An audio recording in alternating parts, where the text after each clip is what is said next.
Ayan mga ka-basics. So ngayon, ang i-review ko lang ay tungkol sa Lotus na portable vacuum. Actually, nagawan ko na to ng video ng unboxing. Pero ngayon, since nagamit ko na siya ng almost 2 months, gusto kong ipakita sa inyo yung actual review na gagawin ko dito sa Lotus na to. Kung worth it ba na bibilhin nyo siya or hindi. Ayan. So ngayon, nakikita nyo naman medyo madumi yung upuan ng aking sasakyan. So dito ko siya isa-sample. Ayan. So, yung ilalim niya ay wala masyadong dumi kasi napunasan na. Pero yung sa upuan, ayan, may mga alikabok. Ayan. So ito yung i-review natin. Ito yung i-test natin kung kaya ba niya. So ayan, ang gamit ko ngayon ay itong accessories na to. Hindi ko alam tawag dito eh.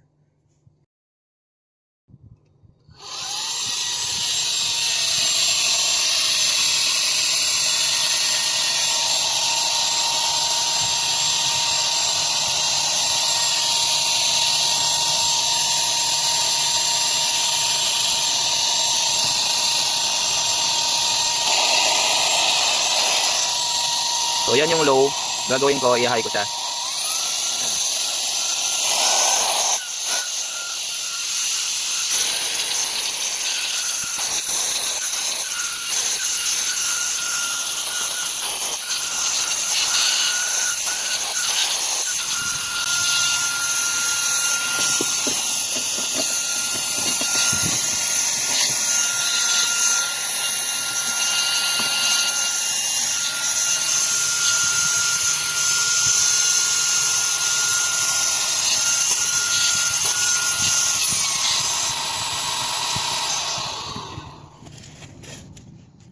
Natanggal naman niya yung mga alikabok.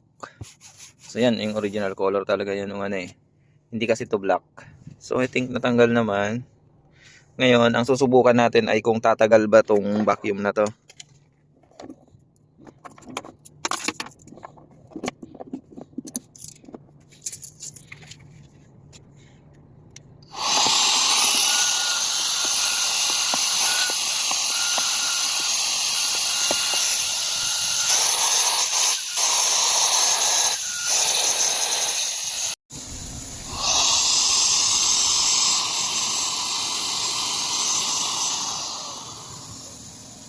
So yan.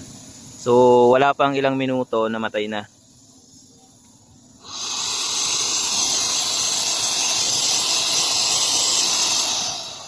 Wala na. Namamatay na.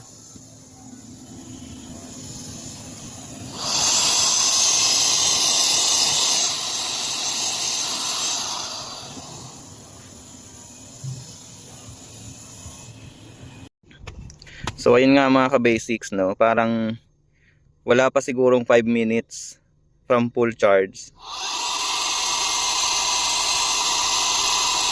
Namatay agad siya. Ayan. Lowbat agad. Napakadali niyang malowbat.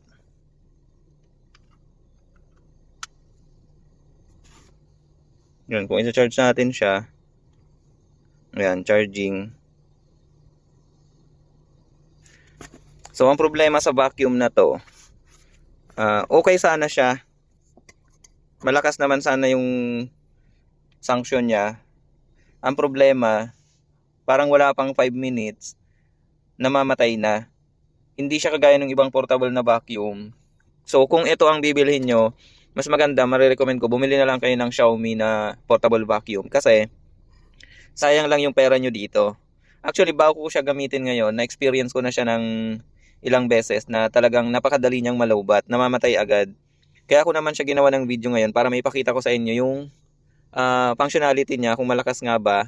Tapos, ayun nga, habang ginagamit natin siya, na-experience ko ulit yung ang bilis niyang malowbat. So parang ang nangyari, eto, isang upuan, tapos konting vacuum dito sa upuan ng driver side, nalowbat agad siya. Actually, hindi pa ako tapos dito eh. Lumipat lang ako ng pagbabacuum. Malakas naman yung higop, pero ang problema, lowbat agad. So, sayang yung pera, useless yung vacuum. Hindi siya portable para sa akin kasi time to time, kailangan mo siyang i-charge. So, parang useless yung pagiging portable niya kasi para sa akin yung portable, yung anytime na gagamitin ko siya, available siya para sa akin. Eh ang problema ito, magagamit mo lang ng ilang minuto, kailangan mo na mag-charge ulit.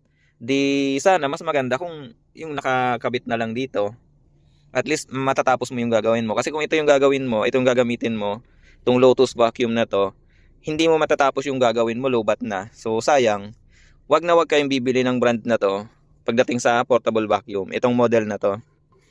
Ayan, X12 Pro. Pangit siya. Hindi siya pwede para sa akin.